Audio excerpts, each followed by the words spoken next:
it really, in my opinion, cannot be overstated how much Joan Jett and really to maybe a lesser extent her first band, the Runaways, mean for like the direction of punk rock and rock and roll in general after a certain point.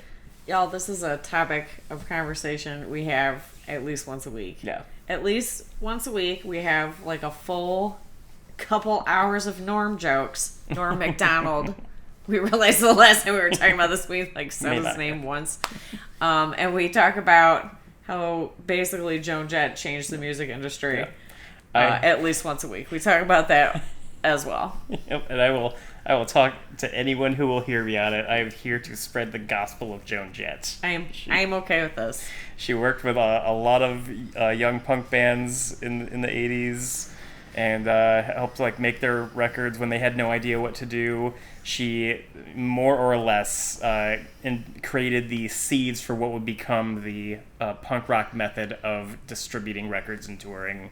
It really all came out of her being told that she wasn't right for a solo career after the Runaways broke up.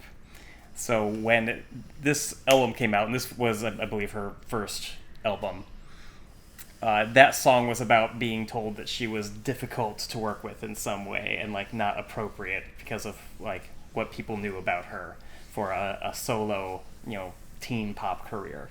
So Bad Reputation is not so much about her like sleeping around with teenage boys like the song might suggest, or teenage girls, I guess, considering it's Joan Jett. But it was very pointedly, fuck all you record labels, I'm starting my own, and she did.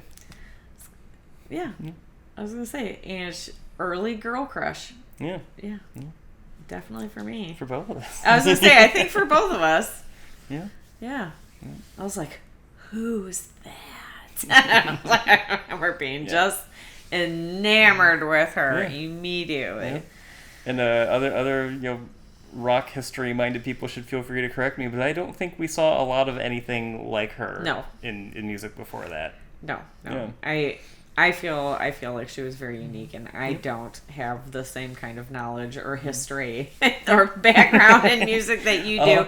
And I still feel like she was very singular at the time. Like when I was becoming aware of her, I felt like there was no one else on the market like her. As far as the context that I know of that period, like girls sang pretty, and they wore pretty frilly dresses, and they wore flowers in their hair, and they played acoustic guitars, and they sang real high and nice. Yeah, it's funny that you said that because that was one of the things that attracted me to the Bangles. Mm-hmm. I was like, sure. I didn't know girls could do this. Yeah. I was like, girls can be in a band. You can have a band made of all girls. I had no idea you could do that. And I remember very early thinking like, that's cool. Mm-hmm. I had no idea. Yeah.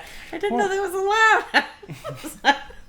So I just had an experience of just kind of digging into stuff this week that I'll talk about on this note a little bit because it seems to apply. I had no idea how influential the Go-Go's were really until I was going just like watching a bunch of YouTube videos, and I saw a video for their Rock and Roll Hall of Fame induction. Oh. And to my regret, my first thought was, why the hell are the Go-Go's in the Rock and Roll Hall of Fame? And so I just whatever. I clicked it, and Drew Barrymore gets up and talks about how they like completely changed her life and inspired her to like drop out of school at the age of like 6 and act for a living. Oh. And then I kind of started listening to, I put a couple of their songs on Spotify. Because it's how YouTube works. It started showing me all this other stuff about the Go-Go's. I was kind of, oh my god, like. I'm very out of the loop on this. Yeah, everybody is really into the Go-Go's that was like starting a band in that period, and now I see that like I just kind of missed a link in the chain of Runaways to Joan Jett to Go-Go's to Bangles to Riot Girl bands in the early 90s to Hole and PJ Harvey and on and on till now. Sleater Kinney belongs in there. God forbid I forget Sleater Girl. Yeah. Girl rock. Yeah. Girl rock music. Yeah. And bands that really kind of refused to be put in the Runaways corner, of like, oh yeah, the cute girls that have their little rock band that are a novelty that we don't really consider the real thing. The Go-Go's, I think, were one of those bands that just kind of went, no, we're real.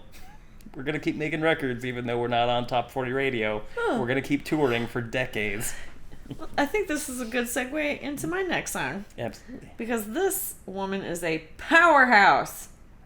Might be the powerhouse of female vocals.